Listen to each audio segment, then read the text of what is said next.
Good morning students, ये आपका part 2 video इस चैप्टर का। पार्ट 2 वीडियो में एक्सरसाइज 19.1 पे है और क्वेश्चन नंबर है 5। कह रहा है 5 सेंटीमीटर त्रिज्या वाले वृत्त का समीकरण निकालें जो एक्स अक्ष पर स्थित मूल बिंदु से 4 की दूरी पर दो बिंदुओं से जाती है। चलिए इसको समझिए, इसका फिगर समझिए।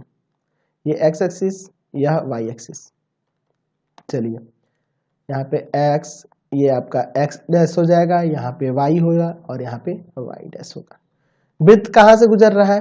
तो वृत्त कुछ इस तरह से गुजर रहा है, ठीक है। ये ऐसे गुजर रहा है, समझो यहाँ पे यह वृत्त ऐसे गुजर रहा है, ठीक है।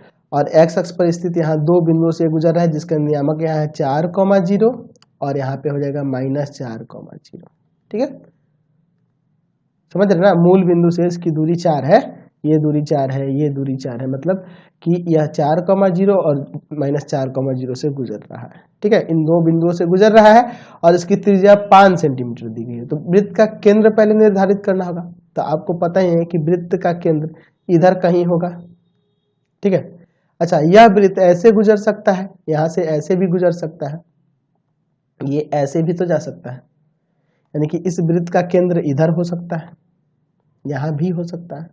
तो केंद्र इधर भी हो सकता है, इधर भी। जब ये वाला वृत्त लेंगे तो केंद्र इसको लेंगे, ये वाला वृत्त लेंगे तो केंद्र इसको लेंगे। तो पहले केंद्र का नियामक क्या होगा ये पहले निर्धारित कर लेते हैं। चलिए इसको समझिए थोड़ा अच्छे से। यहां से हम लोग इसको ऐसे मिला देते हैं, ठीक है।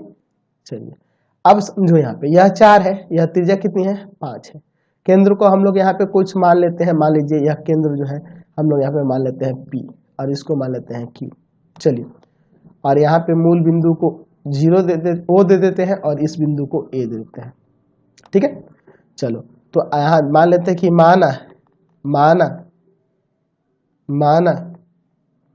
वृत्त का केंद्र केस पहला लेके चलते हैं, ठीक है। केस पहला लेके चलते हैं। माना वृत्त का केंद्र P है, माना वृत्त का केंद्र P है और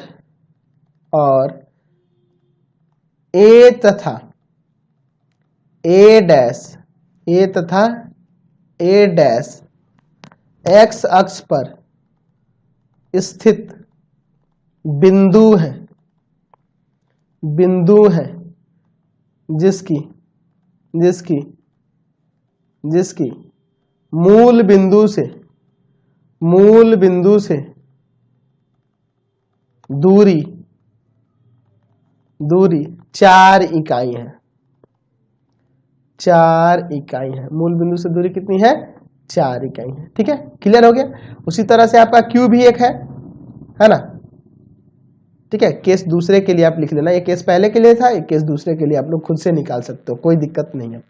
चलिए तो हम लोग OP का मान निकालते हैं। तो OP बराबर यहाँ हो जाएगा AP का स्क्वायर माइनस में OA का स्क्वायर, यानी हो जाएगा 5 का स्क्वायर माइनस में 4 का स्क्वायर, आ जाएगा आपका 3। ये 3 हो गया, यानी यहाँ का नियामक आ गया 0,3 और उसी तरह Q का नियामक आ जाएगा 0,-3। तो केंद्र पता चल गया और त्रिज्या पता चल गया, तो वृत्त का समीकरण नहीं हो जाएगा। तो वृत्त का समीकरण क्या हो जाएगा? तो हो जाएगा x माइनस 0 का होल स्क्वायर, क्योंकि केंद्र 0 और 3 है ना, और y माइनस 3 का होल स्क्वायर बराबर में त्रिज्या का स्क्वायर यानी कि 5 का स्क्वायर। ये हो जाएगा एक्स स्क्वायर, यहाँ हो जाएगा Y square minus 2 into Y into 3 plus 3 का स्क्वायर बराबर में 25, ठीक है। अब आगे इसको सॉल्व करो तो आपका हो जाएगा X square plus Y square minus का 6y प्लस का 9 माइनस का 25 बराबर 0, यानी कि X square plus Y square minus का 6y, यहाँ पे कितना आ जाएगा? माइनस का 16 बराबर 0, एक समीकरण हो जाएगा। उसी तरह 0,-3 को लेके चलोगे तो उससे भी आपका समीकरण आ जाएगा x माइनस 0 का स्क्वायर प्लस y प्लस 3 का स्क्वायर बराबर में आ जाएगा आपका 5 का स्क्वायर। मतलब सब कुछ आएगा, यहाँ माइनस है, एक और प्लस वाला भी आ जाएगा, ठीक है। इसको सॉल्व कर देना, आ जाएगा X square plus Y square plus 6y minus 16 बराबर में 0। ये आपका आंसर आ जाएगा, समझ गए। इसको सॉल्व करना दूसरे वृत्त के केस सेकंड में, इसके लिए, ठीक है। क्लियर है, बन जाएगा। चलते अगले क्वेश्चन पे। Question number